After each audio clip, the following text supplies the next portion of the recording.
Assalamualaikum warahmatullahi wabarakatuh. Saya Wana Rizka Umami, NIM 20109100027. Saya di sini akan menjelaskan mengenai partisipasi politik generasi muda.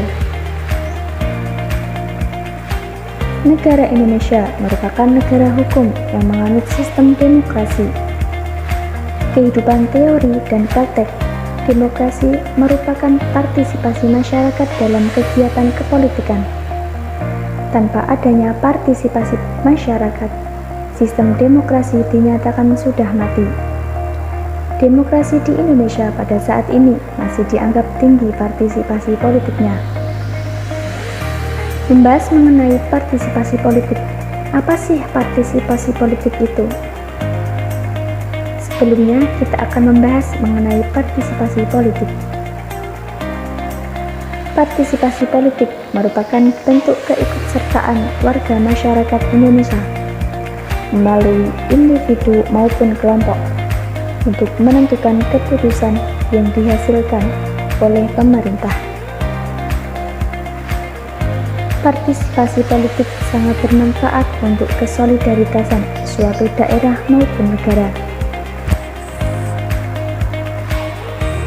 Dengan adanya partisipasi politik dapat menciptakan kebebasan dalam menentukan pilihannya.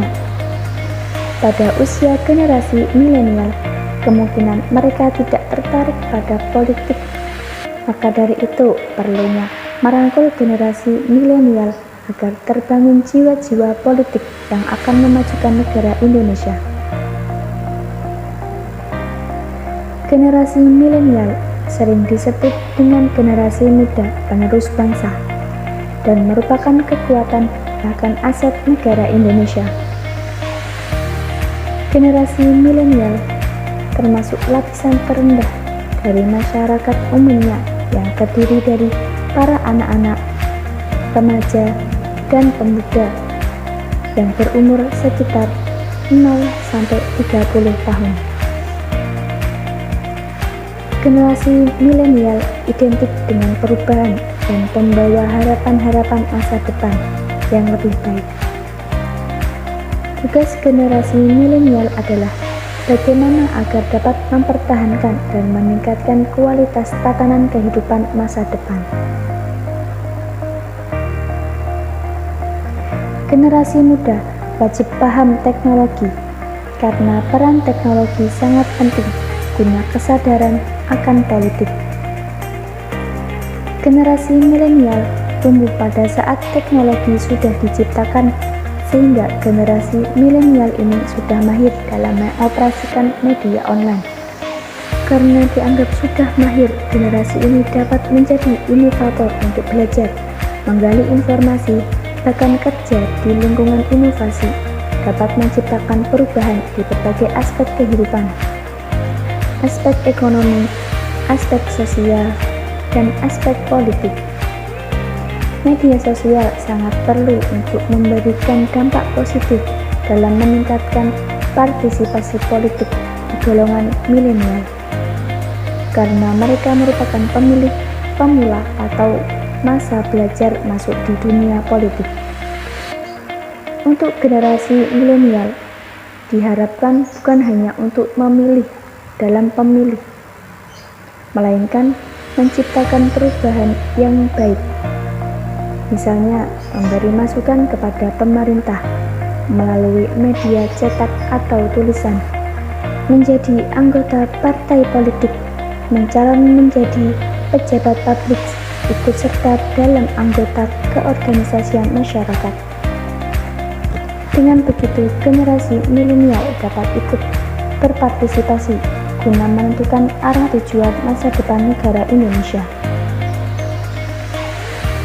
Generasi milenial berkembangnya lebih cepat, banyak hal positif maupun negatif pada setiap proses perkembangan generasi tersebut, di mana kemajuan teknologi membuat generasi milenial cepat menyerap akan informasi yang ada pada setiap masanya.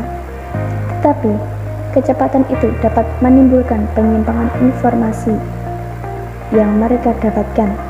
Contohnya, pada pemilu 2019, banyak sekali berita-berita hoax yang tersebar di media massa, menyebabkan misinformasi yang berdampak pada generasi milenial. Dampak tersebut mengakibatkan generasi muda yang tidak tertarik pada kepolitikan, bahkan mereka tidak mempunyai cita-cita untuk menjadi politisi. Alasannya, mereka beranggapan politik itu rumit, membosankan, memegang tanggung jawab yang besar. Bahkan ada yang beranggapan mereka tidak akan mampu untuk menjadi politisi. Kebanyakan politisi dari kalangan beruang dan memiliki potensi peluang besar untuk menang. Generasi muda masih beranggapan politik itu kejam. Politikus hanya mementingkan golongan dan partai saja. Disinilah para politikus golongan tua berperan untuk membuka mata generasi milenial agar lebih melek politik dan tertarik dalam politik. Sekian dari saya, kurang lebihnya mohon maaf. Semoga bermanfaat. Wallahu muwaffiq ila aqwamit thoriq. Wassalamualaikum warahmatullahi wabarakatuh.